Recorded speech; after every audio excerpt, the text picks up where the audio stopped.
siang bapak-bapak dan ibu-ibu yang hadir di tempat ini. Assalamualaikum warahmatullahi wabarakatuh. Salam sejahtera bagi kita semuanya. Apa kabar hari ini bapak-bapak dan ibu-ibu semua yang ada di sini?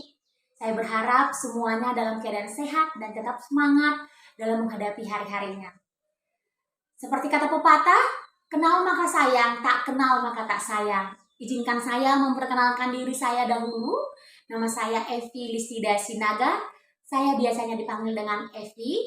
Saat ini saya seorang mahasiswi Universitas Respati Indonesia, Fakultas Administrasi Rumah Sakit. Saat ini saya akan berbagi tentang tips cara mengontrol atau menghindari tekanan darah tinggi.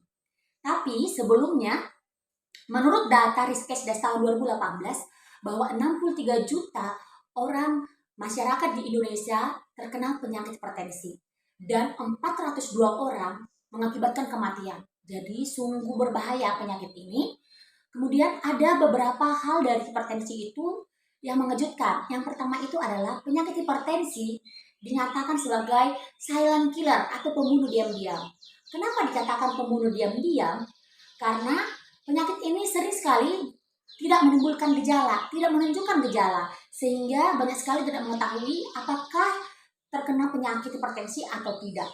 Yang kedua, penyakit hipertensi ini bisa terjadi pada semua umur, baik itu bayi, anak-anak, remaja, dewasa, bahkan sampai ke lansia. Selanjutnya lagi, hipertensi ini pada umumnya terkena pada perempuan. Kenapa pada perempuan? Karena pada umumnya dengan berproses umur, terjadi menopause, akhirnya untuk hormon yang menjaga tubuh perempuan ini berkurang akibat dari mengurangnya dari hormon estrogen, sehingga mempermudah untuk terkena penyakit hipertensi. Itu ada beberapa hal yang mengejutkan. Tapi sebelumnya kita harus mengetahui sebenarnya penyakit hipertensi itu apa sih? Penyebabnya apa? Tanda dan gejalanya bagaimana? Bila tidak diobati akan mengakibatkan komplikasi apa? Pengobatannya bagaimana? Dan paling penting adalah trik untuk mencegah hipertensi itu bagaimana? Oleh karena itu, saya mengajak bapak-bapak dan ibu-ibu di sini untuk tetap semangat agar kita dapat berbagi dengan baik.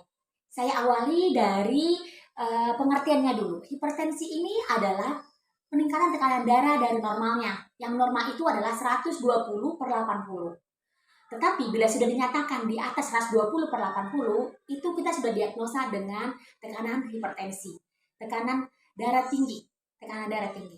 Oleh karena itu, kenapa sih bisa terjadi hipertensi? Apa sih penyebabnya? Penyebabnya itu banyak. Ada beberapa. Yang pertama adalah genetika atau keturunan. Di mana bila ada kita berketurunan dari ibu kita, bapak kita, atau nenek moyang kita memungkinkan diwariskan penyakit hipertensi. Yang kedua, bisa karena pola hidup yang tidak sehat atau yang tidak baik. Seperti merokok, suka minum alkohol, kemudian kurang aktivitas, dietnya tidak seimbang, atau lebih garam dan lebih gula, kemudian berat badan berlebihan, itu bisa mengakibatkan hipertensi. Dan juga yang paling utama adalah faktor stres. Diingat, faktor stres itu adalah faktor yang paling kuat juga untuk menimbulkan penyakit hipertensi. Tanda dan gejala hipertensi itu bagaimana? Ada banyak tanda dan gejalanya. Yang pertama adalah sakit kepala, pusing, mual, muntah, kemudian gampang lelah, dan juga bisa terjadi pada nyeri dada. Akibatnya banyak komplikasi yang akan terjadi. Bagaimana sih komplikasi akan terjadi bila hipertensi tidak diobati? Banyak sekali, bisa kepada gagal jantung, gagal ginjal, bisa ke stroke, atau ke pembuluh darah yang lainnya. Jadi cukup berbahaya penyakit ini. Ada beberapa cara untuk mengontrol hipertensi. Yang pertama itu adalah cek rutin untuk kesehatan kita. Minimal 2 kali dalam seminggu cek tekanan darah, agar kita bisa mengetahui apakah kita terkena hipertensi atau tidak. Yang kedua, bila kita sudah terkena hipertensi dan dinyatakan penyakit tekanan darah tinggi oleh dokter, kita harus rajin minum obat sesuai anjuran dokter. Dan pastikan ketersediaan obat ada selalu di rumah. Kemudian ada beberapa trik yang akan saya bagikan hari ini untuk mencegah hipertensi dengan sistem cerdik. Ingat aja, cerdik yang diawali dengan C. C itu adalah cek kesehatan. Rajin cek kesehatan 2 kali dalam seminggu untuk di klinik terdekat atau puskesmas terdekat ataupun di rumah sendiri dengan alat sendiri. Minimal kita harus 2 kali seminggu untuk cek tekanan darah kita, apakah normal atau tidak. Kemudian yang kedua adalah tanyakan, hindari rokok, hindari alkohol atau bahan-bahan karsinogen, kemudian junk food ataupun makanan yang berlebihan garam, berlebihan gula, dan diharapkan untuk makan yang seimbang. Diet seimbang seperti buah-buahan, sayur-sayuran, lauk pauk itu seimbang. Kemudian adalah R. R itu adalah rajin beraktivitas. Jadi kita luangkan waktu kita untuk beraktivitas, olahraga minimal 30-40 menit per hari, baik itu jalan kaki, lari, aerobik atau zumba bagi ibu-ibu dan bapak-bapak yang masih kuat. Ya, kemudian dari R kita ke D, diet seimbang seperti yang saya sampaikan tadi, harus diseimbangkan untuk makanannya.